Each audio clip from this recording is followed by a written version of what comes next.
Hi guys, welcome to Big Al's How to Lift Like a Monster.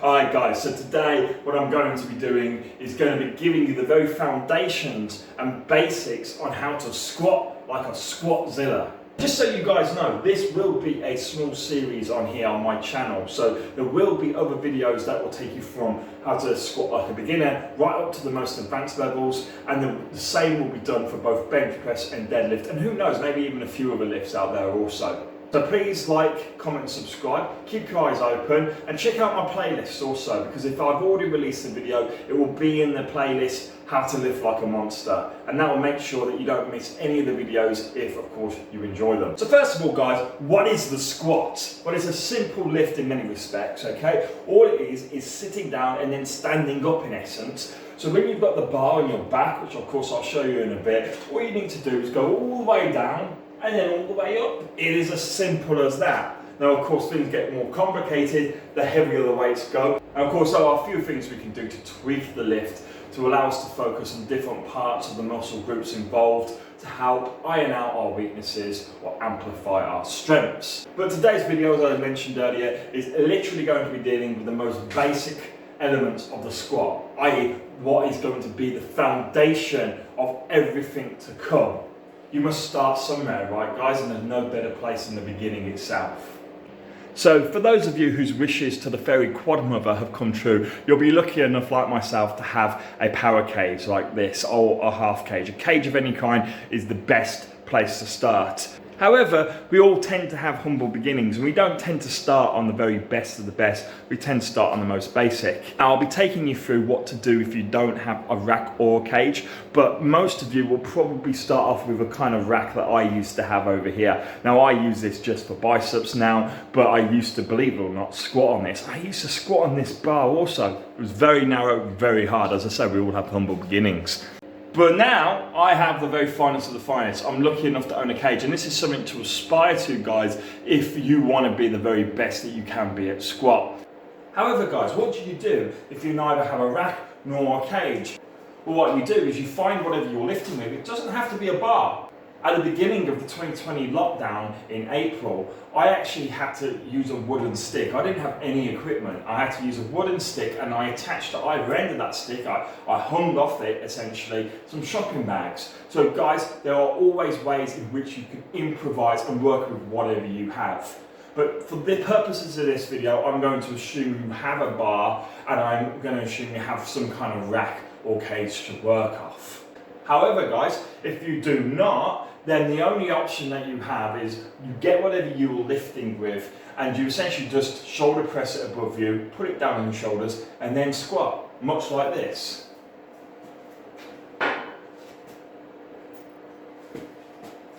See you on the way up.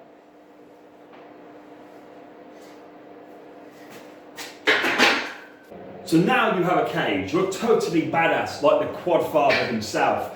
And so you're all set up and ready to squat. The very first thing that you must do is, of course, make sure that the rack is at the right height for you. And just a quick reminder, this is what a squat looks like. Yeah! Yeah! Yeah!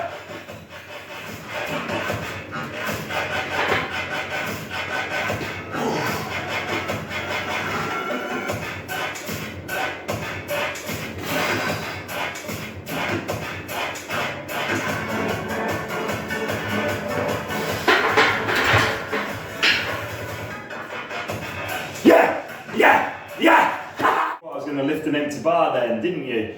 Of course, guys, what you've just seen there is lifting at a reasonable weight. Now, of course, guys, I don't know what level you're at, but if you're watching the basic video, then I assume, obviously, you're probably starting off or coming back from a long break.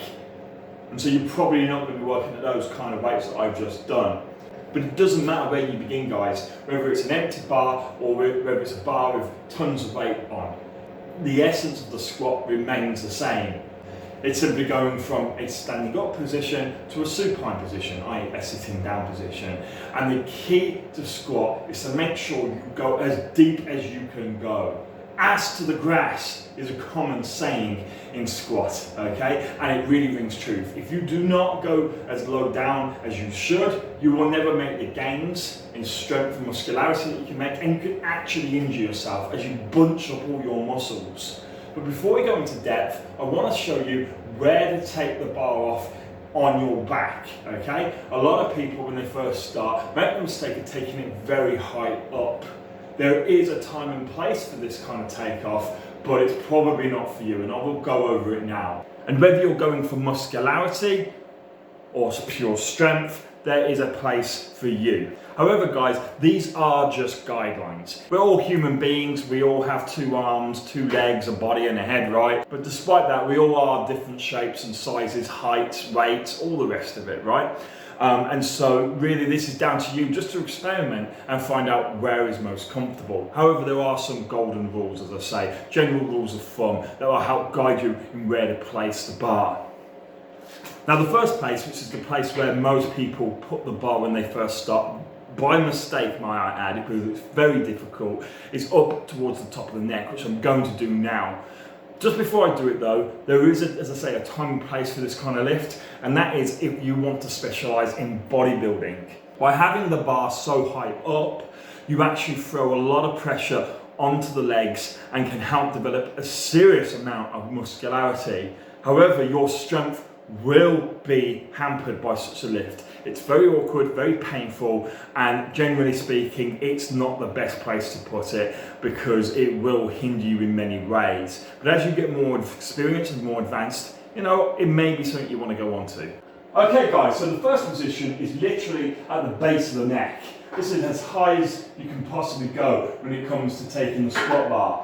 In my opinion, it is too high. Even if you want to go like a bodybuilder and do it for building muscularity, this will hurt. It will potentially damage your bones, and it's not something I recommend. If you want to go high up, I place it just a little bit lower down, where at least the bar is resting on your trapezius muscles, okay? And your shoulders are taking a reasonable amount of the weight.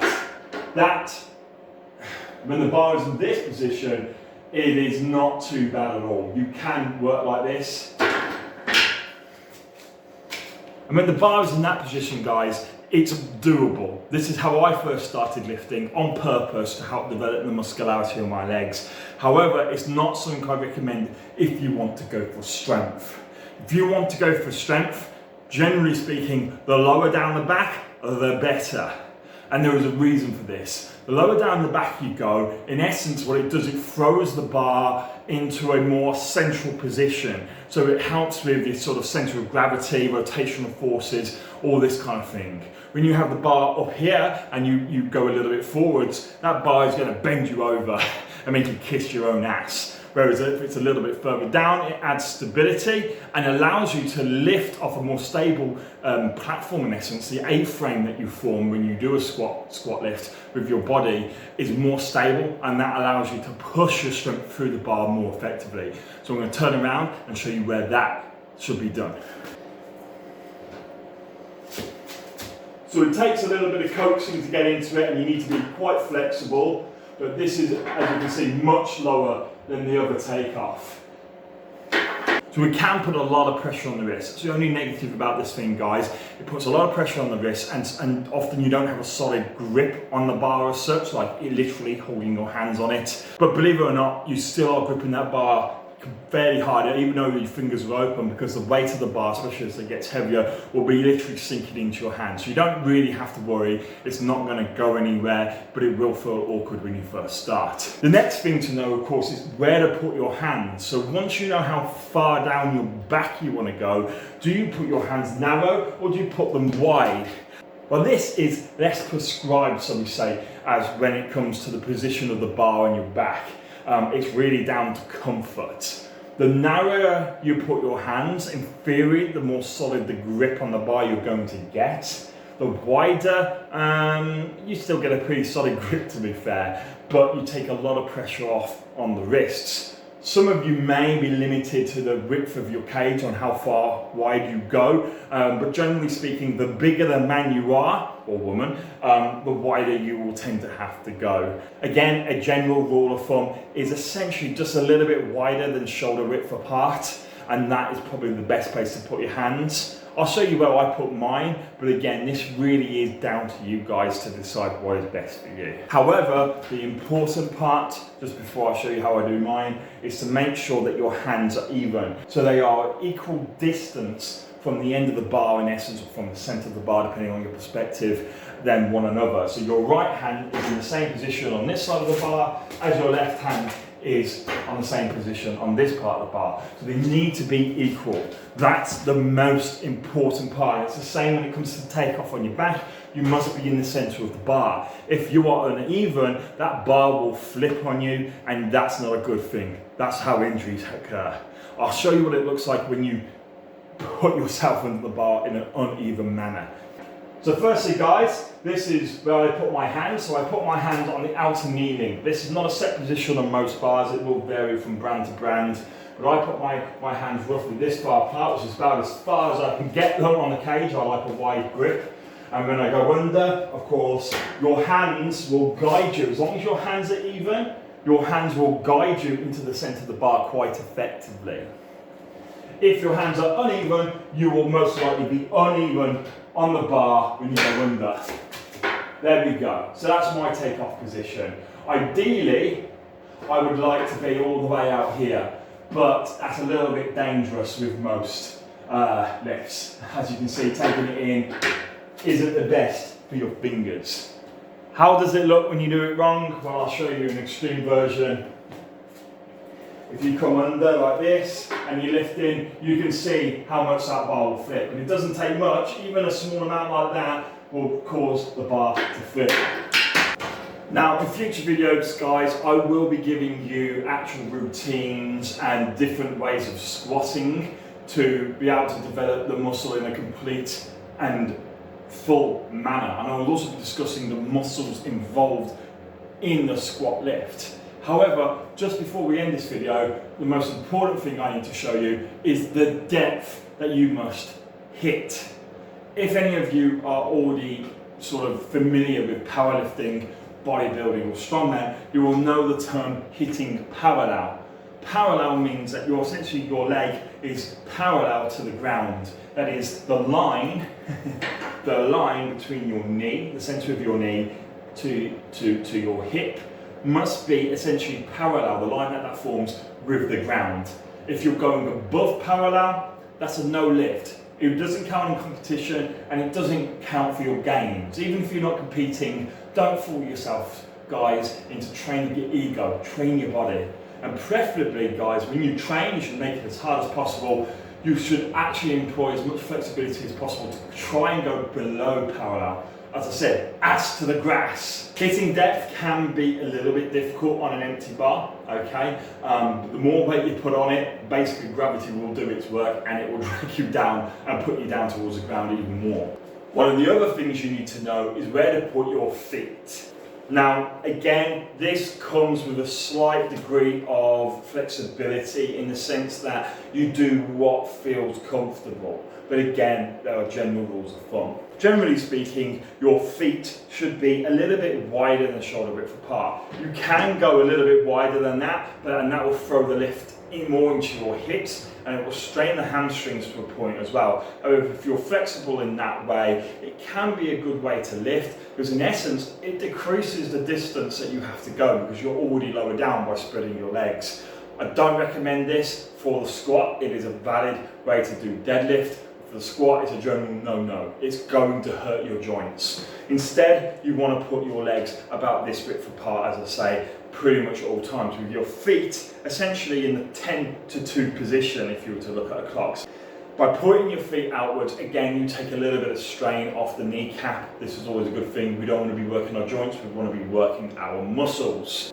There is a time and place to go narrower than this, although generally speaking, this is not something you want to be doing. Just like by putting our legs extra wide, we work the hips and we work the hamstrings a little bit more. By going narrow, we throw the focus of the lift then onto our knees, but also the teardrop, which is the lowermost part of the quadricep muscle. And so really that's the only time and place you want to do a lift where your legs are narrow, and there is a specific lift called the sissy squat that uses this positioning.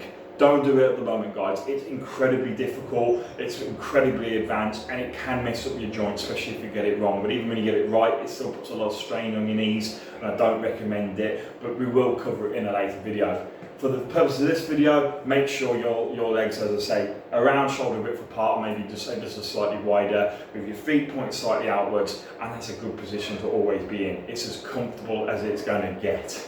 Well guys, you've now got the foundations that you need to be able to squat safely and step on the path towards becoming the Squatzilla himself. But in upcoming videos, guys, I'll be giving you gradually, step by step, more advanced advice on how to get the very most out of your lifting and your gains. But for the time being, guys, stay big, and remember, monsters aren't born in a day.